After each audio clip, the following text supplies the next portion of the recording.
Hello everyone, Merry Christmas Eve to you all. In case you don't celebrate Christmas, I'm hoping you're having a wonderful winter season. And without further ado, let us discuss some Christmas songs that are based on actual kinds of stories. The interesting thing about the songs that I've chosen is that even though a lot of them are popular and they are really well known, it seems like they're sort of ingrained into our culture, and I find that to be really interesting compared to the other music talk that I had last year around Christmas time, where I talked about underrated kind of Christmas songs. This one is sort of the opposite in that I'm talking about mostly songs that a lot of people know, or maybe some people don't know these various songs, but they do kind of have an important part to play within sort of the Christmas setting, as well as being either fairly famous or fairly interesting in the way that the story sort of plays out within each song. So I figured I would make a video discussing them.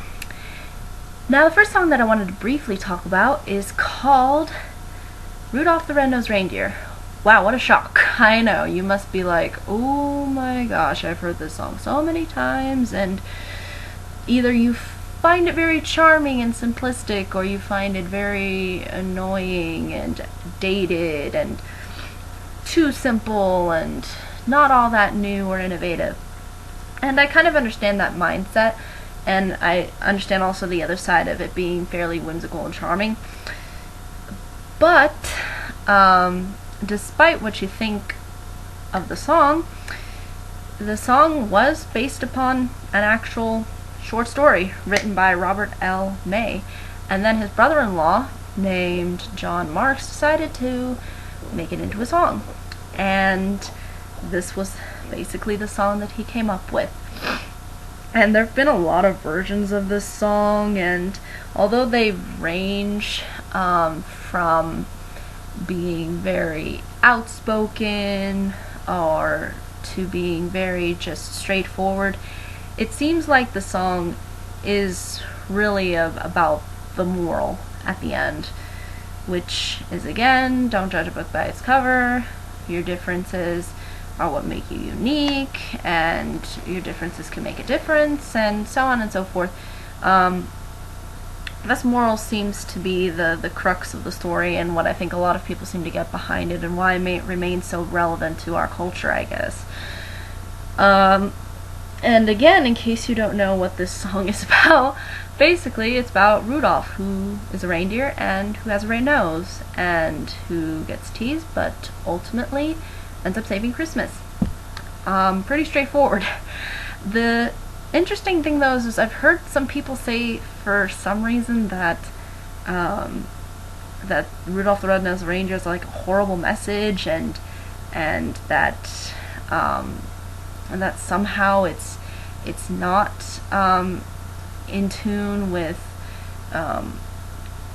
being a good message for children. And I really don't see that. I just see this as a song about accepting your differences and realizing that differences are important, and it's cool to be different, and you don't have to be like everybody else. And I mean, that's what I get behind the story. I don't know what other people have been saying, but it sounds like some people have been saying like, oh, this message is just so messed up, but I think they're reading way too much into it. It's just supposed to be a story about this person who overcomes an obstacle and hence becomes sort of the hero. We've seen this a lot in other forms of media, but what we have to understand too is that the song is fairly old. The book was written in 1939. So that gives you an idea as to how old the song is. I mean, it wasn't constructed years and years later. It seems to be one of the most copied songs. It seems to be a song that a lot of people like to reference to if you see on lawns, a reindeer with a red nose on. I'm sure you've ran into those. I'm sure you've run into have people having antlers on the cars and then a red nose in front of the car. I've seen that. There seems to be a ton of stuff dealing with Rudolph that has been ingrained into our culture and into our media, because you'll see that there have been various adaptations for Rudolph. I'm sure some good, some bad. I've only really seen one, actually, so I can't really say as to how these other different adaptations hold up, but it does seem like that it seems to be an important part of our culture. It seems to be an important part of our development within media, since it is so old. And the interesting thing too is the beginning of the song that discusses the various other reindeers' names was actually sort of added in, and I find that to be an interesting sort of intro to have for the song.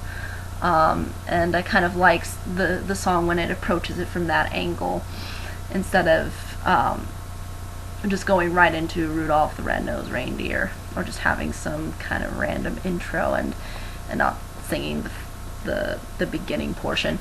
But overall, I think it's, regardless of whether you like or dislike this song, it is, I think, an important part of Christmas, especially with its emphasis of moral, of having a moral, and I think it's a major part of our evolvement of Christmas, especially within the United States, considering we've developed a Santa Claus that's nothing like the Santa Clauses in Europe, by having like flying reindeer, and apparently now reindeer with a red nose. So again, within American culture, it's very popular, and it's sort of just there, and has been there, and will probably continue to be there for a while. So that's Rudolph the Red-Nosed Reindeer. Now the next song that I wanted to talk about is also a fairly popular Christmas song, Frosty the Snowman. The interesting thing about Frosty the Snowman, though, is that Frosty the Snowman was a song that was written first, and then adaptations came afterwards, which I find to be interesting, because usually I never hear of a song that suddenly gets an adaptation from it. Usually people, at least from media nowadays, seem to just pull songs for various things that are going on within their story, but none really necessarily relate to the original artist's intentions. And the interesting thing about Frosty the Snowman is the fact that it's not like Rudolph the Red-Nosed Reindeer, where there's an emphasis on a moral. Rather than, it's just about this journey of a snowman, and it's just basically this snowman's life, and how he just plays with these kids and just goes on a journey with them. And it's not really about trying to make you think all that much. It's just intended to be whimsical and make the audience feel happy, and like that they're going on this journey and having fun with this character, this snowman. The song was actually written by Walter Jack Rollins, and I don't know if he's somehow related to Jack Frost. That beats me. And another man by the name of Steve Nelson. And then it was recorded by Gene, I want to get this last name right, Autry, and the Cass Country Boys. And basically this was within like the later 1950s, I believe. And the interesting thing about this song as well is that it's similar to Rudolph in that it's very simple. It's straightforward. It's very easy to follow. But it's also fairly present too, like Rudolph, within our media. You'll see snowmen on lawns. You'll see snowmen in movies, like Talking Snowman, Frozen. Just now, we just had a movie where there was a talking snowman, and I think a lot of that inspiration came from this song, because the song was really the first to kind of get the ball rolling for people to try and fiddle with these ideas of having a snowman come to life. And we've seen some really good adaptations that I think that have been made out of snowmen, and a lot of people seem to like snowmen because they really do look cute. They do have like this really cute kind of figure to them, and they kind of have this whimsical charm to them. And I think that's what a lot of people get behind with when it comes to snowmen. And again, it's very simple. It's a very childlike song, but I think it really holds up. I think it's actually a little bit more underplayed compared to like Rudolph is, or compared to Rudolph. But I still find myself enjoying it. You know, it's just, I just couldn't listen to these songs though all year. It's just only on Christmas time can I listen to these songs. Now the next song I want to talk about is actually a song I don't think a lot of people know, but maybe a good chunk of people do, I'm not sure. But it's called Good King Wenceslas. And basically it's kind of it's supposed to be a Christmas carol, and it's kind of the exact opposite in compared to Rudolph and Frosty the Snowman, because it takes itself fairly seriously, and it seems like a fairly worker-based song in that it sounds a lot like what somebody would be doing, involves doing some kind of task or working, kind of similar to Hi-Ho, even though they're kind of getting ready to leave for work when they're singing that song, or like the Ice Men when they're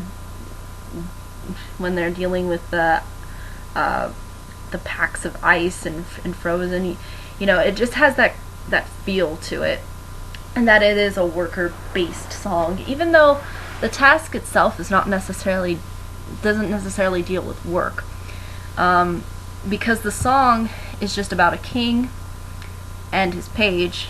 In case you don't know what a page is, it's basically a servant boy, and they go on this journey through the winter weather that's fairly harsh, and they see if they can find alms for a peasant. It's just their whole journey. That's really the entire song, and there's a lot of verses, and there's a lot of details in this song. It's a very detailed based song. It feels like it's more based upon story.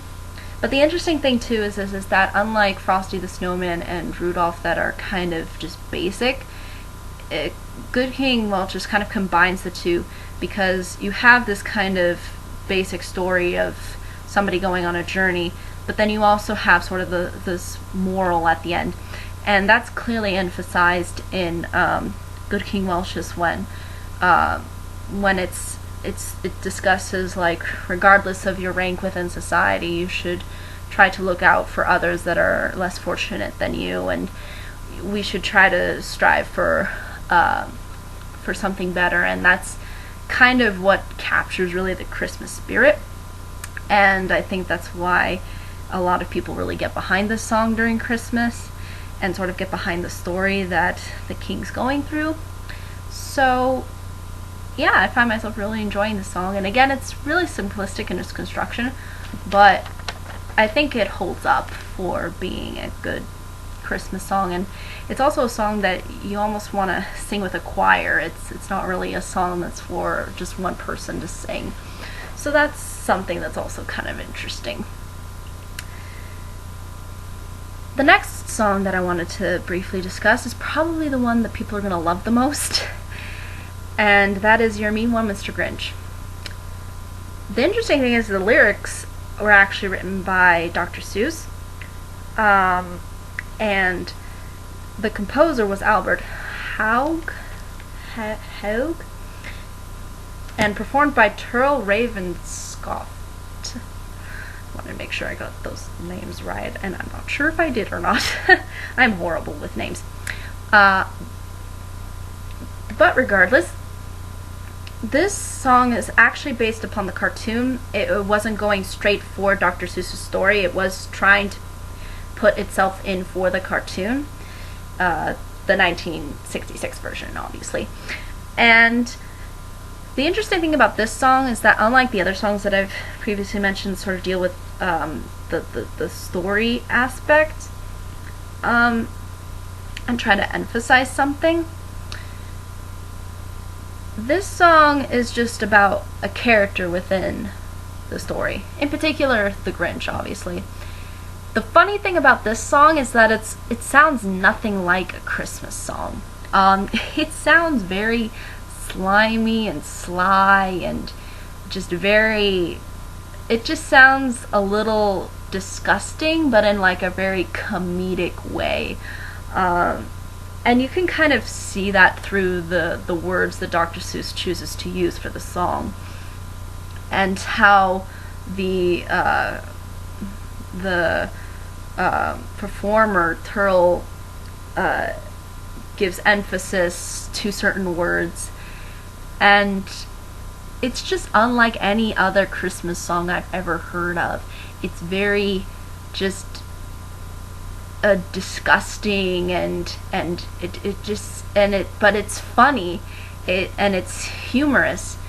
It just has this weird feeling to it that I haven't really heard in a lot of Christmas songs, and I find it interesting that it's based upon a character that a lot of people associate with and a lot of people seem to know, and like Frosty and Rudolph that I mentioned earlier. It's just that he's supposed to be sort of the villain, but at the same time we sort of like him because he's just so filthy, and he's nothing like what Christmas is like. It's sort of an opposite Christmas song, but taking it in that humorous respect and kind of twisting it around. And it's interesting and it's fun to listen to. It's a really enjoyable Christmas song, and it's just something new and unique that I think is why a lot of people get behind it. But I think that's really all I can say about that song. The last song that I wanted to talk about is called Christmas in the Trenches, which is a ballad by John, I get this last name right, Mccutcheon. And basically this song revolves around the story of the Christmas truce.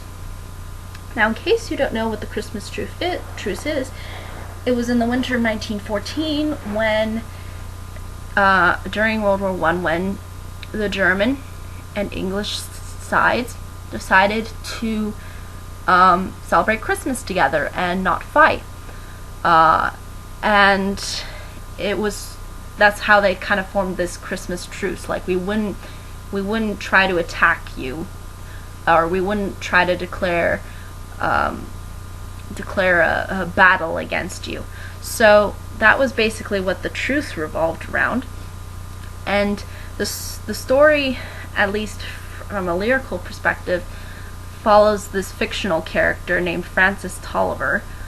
But even though he is a fictional character, the lyrics do emphasize the fact that the events that Francis Tolliver talks about are true, and sort of reflect on what the soldiers were going through during the time.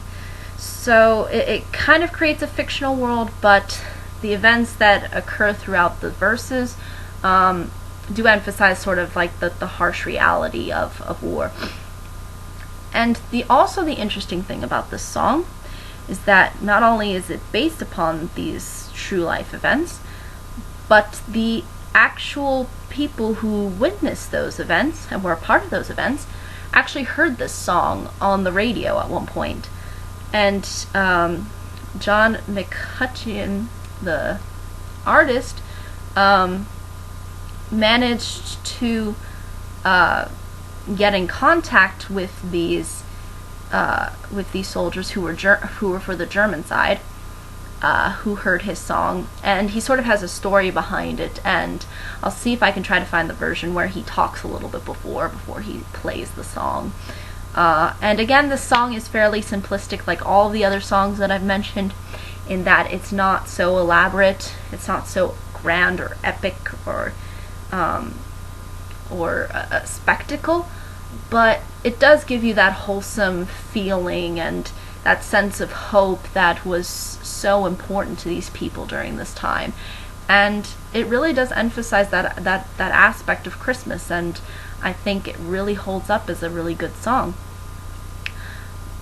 But I think that's really all I can say about my choices. If there are any questions, comments, concerns, I'd be more than happy to answer them. But I think that's really all I can say for this video. I hope you all have a wonderful Christmas tomorrow, if you are having Christmas. And I hope that if you don't celebrate Christmas, I hope you have a wonderful rest of your winter season. And I look forward to the other videos I'll be making. But I believe that's all I can add. But until next time, everybody,